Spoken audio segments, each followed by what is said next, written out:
When the moon hits your eye like a big pizza pie, that's amore. Hello everybody, welcome to the Hacienda. Rivet here.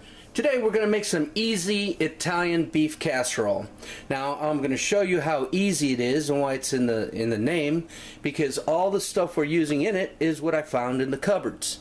You need some elbow macaroni, pitted black olives. You can use any brand of jarred Italian sauce or your homemade if you want. In this case, we got Taste of the Hill 4 cheese sauce, which is good. We're going to jazz that up with a little bit of red pepper flakes. That's always very nice Italian.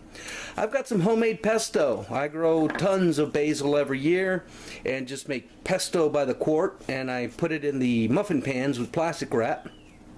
So we have fresh pesto year round. Okay, so we're going to use 2 of these. We got 2 pounds of ground beef thawing out since yesterday.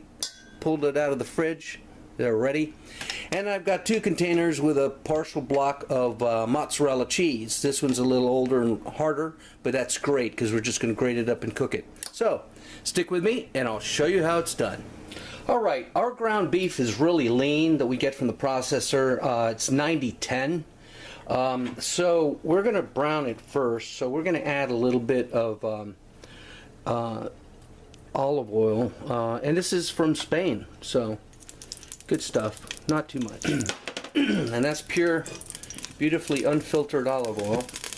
And to that, we're going to add the meat and brown it. So join me here when it's done. Alright, so to the browned meat, we're going to add the jar of the spaghetti sauce, 2 bay leaves, the 1 can of chopped black olives. Now all this is optional, people. This is just a homemade invention from what we have in the cupboards, and it's just all Italian type stuff in it. To that we're going to add our 2 pesto bombs. About a generous tablespoon or 2 of red pepper flakes, and then salt and pepper.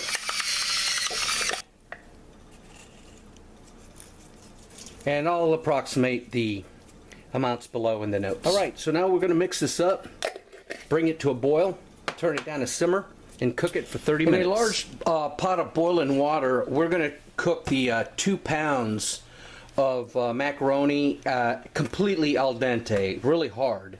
That's a maximum of 7 minutes.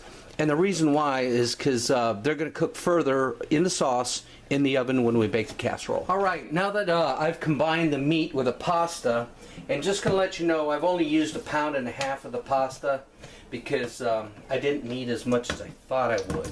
So we're just going to save the other pasta since it's just al dente, and we'll use it for mac and cheese or something else. But we want to put this in a casserole, 9x13, that I put some more Spanish olive oil in the bottom because I didn't have any Italian olive oil. Alright, so once we got it nice and evened out like that, it's time to put on the cheese. Now, remember I told you I thought I had 2 pieces of mozzarella? Well, it turned out the one in the tub was clarified butter. So I had 1/2 pound of mozz, and in this recipe I used 1/2 pound of pepper jack. But again, this is an easy peasy homemade recipe. You use whatever cheese you got. I would recommend using at least a little bit of Italian cheese because this is, after all, an Italian casserole. And here we are, 30 minutes, piping hot out of the oven.